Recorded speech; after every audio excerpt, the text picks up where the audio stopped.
नमस्कार, मैं इरफान राही TFI हिंदी में आपका बहुत बहुत स्वागत करता हूं। हमारे इस खास कार्यक्रम में आज हमारे साथ हैं पश्चिमी दिल्ली से आम आदमी पार्टी और गठबंधन के प्रत्याशी श्री महाबल मिश्रा। आइए इनसे बात करते हैं। महाबल मिश्रा जी, आपका हमारे TFI हिंदी में बहुत बहुत स्वागत है। नमस्कार। सबसे पहले मैं आपसे पूछना चाहूँगा कि आप अपनी लोकसभा में किन किन मुद्दों को लेकर के जनता के बीच जा रहे हैं? देखिए, मेरा सिद्धांत रहा जो काम किया है काम करेंगे, जन जन का सम्मान करेंगे और हर समस्या का हल महाबल। तो आप पिछले लोकसभा में जब मैं रहा 2005 से लेकर 2009 से 14 तक, तो उसमें आप देखिए दादा देव हॉस्पिटल का भी निर्माण मैं पहले करा चुका था। खेरा डाबर में हॉस्पिटल का निर्माण कराया।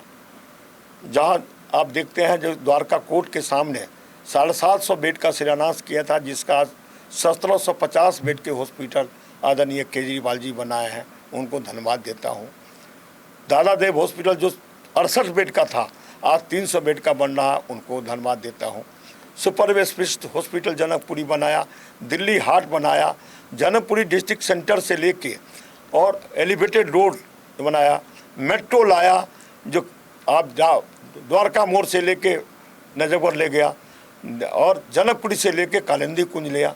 ये तो मैं पुराना काम उनको दिखाता हूँ। कॉलेज दीनदयाल उपाध्याय कॉलेज द्वारका में बनाया और भारती कॉलेज जो जनकपुरी में उसमें मैंने मदद की, MP हेड से उनसे मदद की।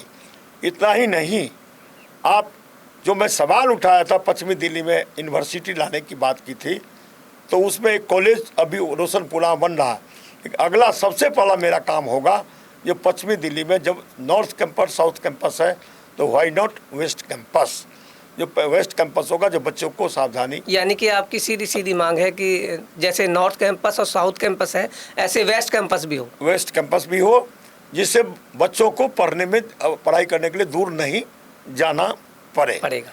और युवा के लिए स्किल डेवलपमेंट सेंटर बनाऊंगा।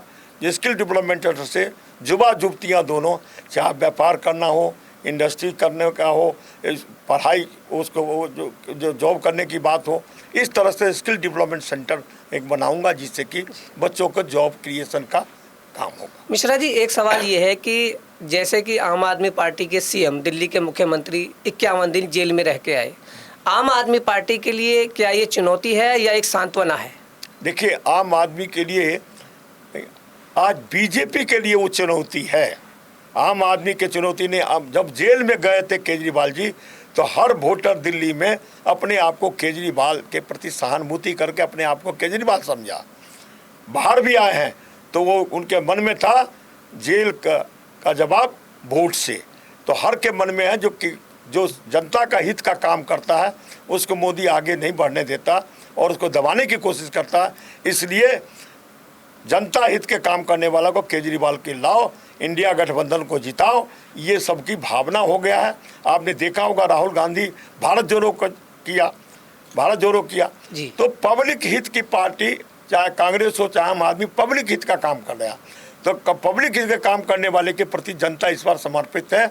और जो झूठी जुमला के नाम, सब जुमला को अब समझ गया, झूठ में जुमला में नहीं फंसना है। जो विकास करेगा, युवा को नौकरी देगा और जो समरसता बना के समाज में रखेगा, उसको वोट देंगे। तो इंडिया गठबंधन को वोट देंगे। आपकी जो लोकसभा है उसमें पिछले 10 साल तक प्रवेश वर्मा सांसद रहे, अब भाजपा ने अपना प्रत्याशी चेंज कर दिया है, इस पर आप क्या कहेंगे? देखिए, भाजपा का काम है किसको टिकट दिया नहीं दिया, लेकिन जो वर्तमान में हमारे सामने लड़ रहे हैं वो प्रथम सीढ़ी है, काउंसिलर के रूप में है। मेरा एक बार काउंसिलर, 3 बार MLA, 1 बार मेंबर पार्लियामेंट, अब 12 साल में DDA का सदस्य रहा। तो DDA के सदस्य में मास्टर प्लान में 80 संशोधन दिए थे, सीलिंग का अपोज किया था। और मुझे खुशी है जो प्रस्ताव 2011 में लाया था 5 मंजिल मकान बनने के लिए, वो 250 मीटर प्लाट पर, वो आज पूरे दिल्ली में बन रहा। आप भी देख रहे होंगे 250 मंजिल मकान बन रहे हैं। तो ये मुझे गर्व है इस बात का।